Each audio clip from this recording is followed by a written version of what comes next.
Gjyqi ndaj krerëve të UÇK-s në Hag për kryeministrin Edi Rama është një çështje politike që nuk ka lidhje me asnjë aspekt kriminal. Nga Prishtina, teksa mori pjesë në promovimin e librit Kur heshtja flet, kreu i qeverisë kritikoi ashpër prokurorët e Hagës, të cilët kanë kërkuar dënimin me 180 vite burg. Asnjë lidhje aktiviteti i tyre dhe ushtrisë shqiptare të Kosovës me terrorin mbi popullsinë civile, me spastrimin etnik.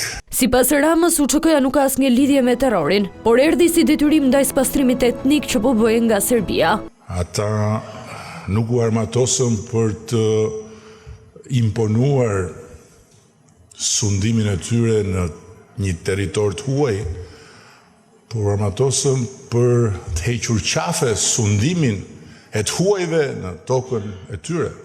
Rama u shpreh se presidentja Vjosa Osmani është kërcënuar pasi nuk ka lejuar që prokurorët e Hagës të kontrollonin zyrën e presidentit me argumentin se do të kërkonin prova të krimeve kundër njerëzimit. Është kërcënuar sepse nuk ka lejuar që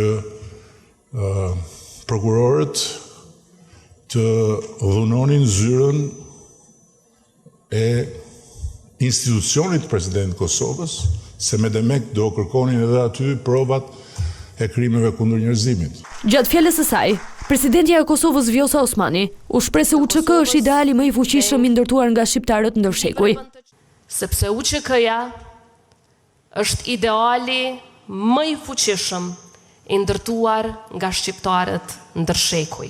Në vizitën e tij në Kosovë, kryeministri Edi Rama do të zhvillojë një takim me homologun e tij Albin Kurtin, si dhe do të mbajë një leksion të hapur me të rinjtë të Universitetit Hasan Prishtina dhe nxënësit e gjimnazit Sami Frashëri.